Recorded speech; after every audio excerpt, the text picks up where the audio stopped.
Good morning, everyone. I know it's 10:30 here on the East Coast, but it is a beautiful day here. It's probably going to rain at lunchtime, but still a beautiful day nonetheless, Monday. And today, is a week before I go on vacation, which is incredible, but it also reminds me how far I've come to get here, because the last month before vacation is usually the craziest. I'm in the middle of a kitchen renovation right now. Last year, we wanted to do a kitchen renovation, but some contractors stole money of ours, and so it was a disaster. But I've moved on past that, and I've learned a lot about myself. As crazy as it sounds, I've gone through a lot of trauma in my past, but just realizing that because of that experience, I was, way too trusting. And it happens to everybody, of course, but when you start to recognize the patterns or realize, hey, these are the signs that I should look out for and why I shouldn't repeat this process, because the universe will send you the same thing over and over again in different ways until you realize that you really haven't processed or learned something from it. As crazy as it sounds, I know, and this is kind of a weird analogy, but at the same token, what I learned from it was that I need to be, less trusting, I guess, and more aware of things. Yes, I'm a very analytical person, but at the end of the day, I can jump to conclusions really fast, probably because I have ADHD. But at the same token, I feel like this has shown me that I can be more independent. I don't have to rely on one person. I can do the research, find the specialist for the role that I need done in my house, and do that instead of relying on one person to get it all done, which is not necessarily a bad thing, but in my essence, because of, past experiences, I do think that this is in my best interest to do it that way. So far it's going great, and I'm really excited when I get back, because we'll be tearing down the old cupboards and really just redoing the kitchen. And honestly, I didn't really think this kitchen could be what I envisioned it to be, but as the story goes, you create your reality. So I'm going to create it, and it's going to be just what I envision it to be, and it's starting to come together. And there are no doubts or questions in my mind. And basically, they tell me that's how manifestation works, but I also believe in the power of prayer, and that's how prayer works in one's life. So when we really dive deep into learning about prayer and asking God for certain things in our life, we can honestly, look at how you can't ask for the world when you're asking God or you're praying to God. Honestly, you're praying to God for, grace. And, if you're experiencing anxiety or depression and stuff like that, you can ask for clarity. And, God's always there to listen to you. But I want to say what's really, helped me realize and get through tough times in my life is knowing that I have this power of prayer in my life. And, a lot of people get misaligned and forget that they have someone in their life, in their corner, that will never leave their side. And God has created us all. We're all connected on this earth. So I firmly believe that whatever we dream or envision, we can make happen, because God has created everything in its beauty and awe here on earth. And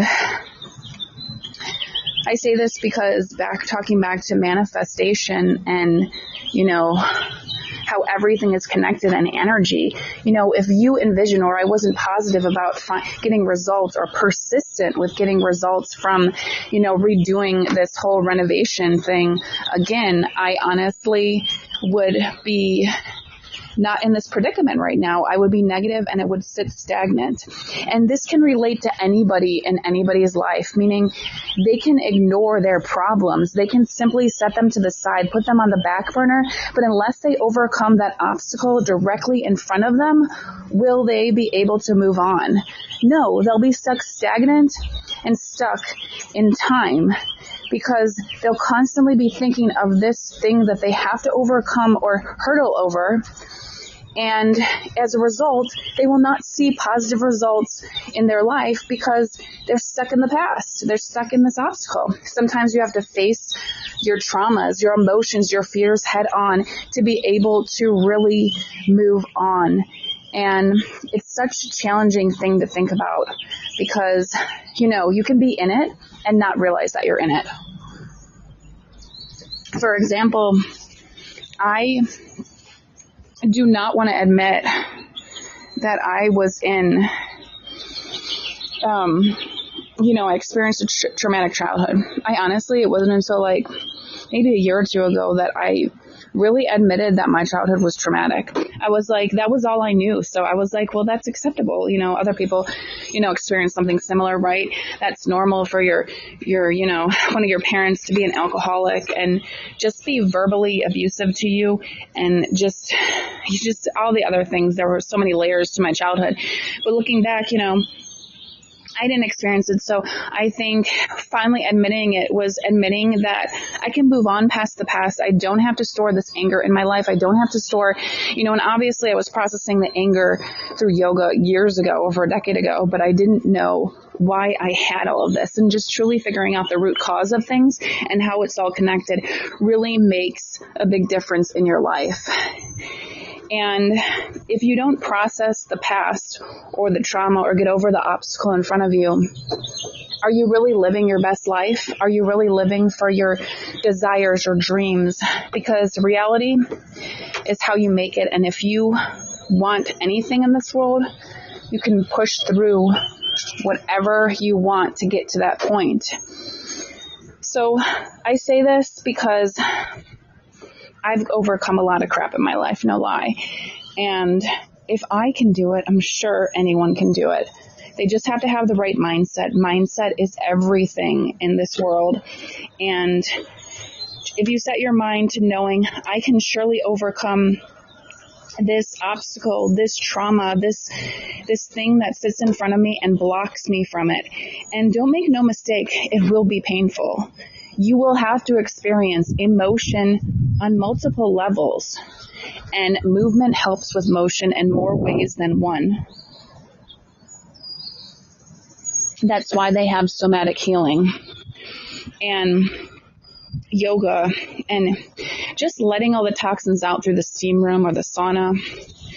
So like I said, I was already working on these emotions that I was feeling, but I didn't know the root cause. So if you don't know the root cause and you can't connect all of it together, it can be challenging because you're still stuck wondering, why do you have this blockage in your life? Why are you still here? Why is this still a thing? And then you suddenly have a breakthrough and you realize, this is a thing because I've never looked into it. This can require therapy. This can require a lot of things in life that you have to be willing to think outside the box for. And if there's one thing that I'm very passionate about, it's about thinking outside the box to overcome life's obstacles. Because when you look at it the same way over and over again, are you going to get results? I don't think so. You need to be persistent with growth and knowing that things are going to get tough. Things are going to get challenging. And when you get to that point and you're ready to unroot whatever is systematically grown in you, you can really dive deep and know that you've unrooted all the little channels. And no, you're not going to go back and re-experience that again. You're going to leave that shit in the past because you've uprooted all of that stuff and you're a different person now. You're not that person from the past. You're not whatever that obstacle or that challenge is in your life that was preventing you from moving forward. And, you're a different person. You're a new person. And when you accept that and you submit yourself to knowing that you're such an incredible being on this earth, you're uniquely made, and you have a purpose and intention in this world, then things start to change. Your good energy attracts good energy in life, and your positive energy radiates in the world. And I promise you, good energy attracts other good energy. I mean, since I've changed and accepted and uprooted this thing in my life, I've honestly attracted so many people that I didn't think I could connect with that are on another level, meaning they are not the past negative thoughts or negativity in my life that I do not need. Because misery loves company and misery will attract that type of thing in their life. So being true to who you are and really sending this vibrant energy into the world makes a difference. So back to understanding why you need to uproot it all is knowing that you cannot be fully present until you complete all of the steps. You cannot be fully aware until you complete all the steps.